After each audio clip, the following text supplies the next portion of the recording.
Madam, এই ঢাকা শহরে আমার একটি মাত্র ফ্ল্যাট আছে। সেই ফ্ল্যাটটি ভাড়া দিয়ে আমি আমার স্ত্রীকে নিয়ে একটি টিন শেড বাসায় বসবাস করি। সেই সম্পত্তিটা বিক্রি করলে আমি যে একেবারে বেরোজগার হয়ে যাব, আমি যে আমার স্ত্রীকে নিয়ে একেবারে রাস্তায় নেমে দাঁড়াবো। আপনার সন্তান নেই?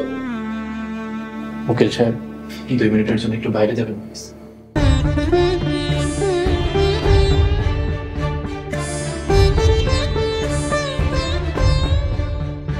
শাহজাদি, কেন এমন করছো?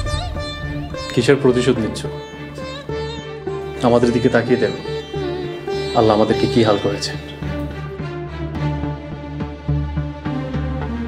উপকার করতে না পারো, অন্তত কাটা গায়ে নুনের ছিটা দিও না। মিস্টার রবিন, আপনি যে শাহজাদিকে চিনতেন জানতেন, সেই অসহায়, নির্যাতিত, নিপীড়িত, অপমানিত শাহজাদি আর আজকে শাহজাদির মধ্যে অনেক ফারাক। আমাজান, আমি আপনার বাবার মতন, আপনি আমাকে মাফ করে দেন। এই বয়সে আমার স্ত্রীকে নিয়ে আমাকে রাস্তায় দাঁড় করাবেন না। দুঃখিত মিস্টার মাজহার সাহেব, আপনাকে ক্ষমা করা বা জরিমানা কমানোর কোনো সুযোগ নেই। হয় আপনাকে জেলে যেতে হবে, আর না হয় সম্পত্তি বিক্রি করে সরকারি কোষাগারে অর্থ জমা করতে হবে। আপনারা এখন আসতে পারেন। চলো বাবা,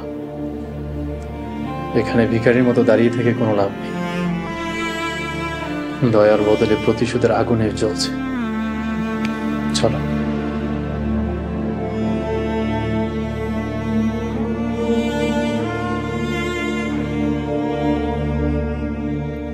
order, order, order.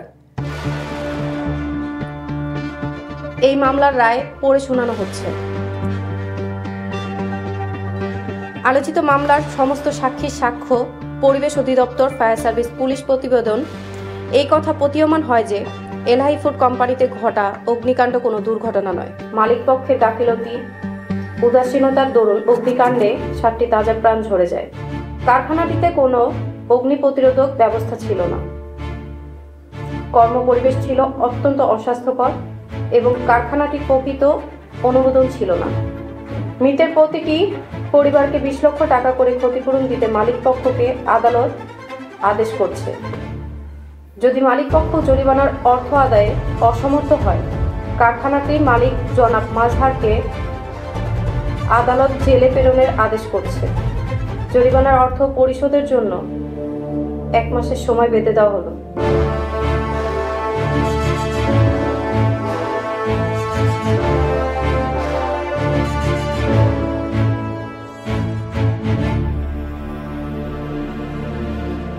Order, order, order.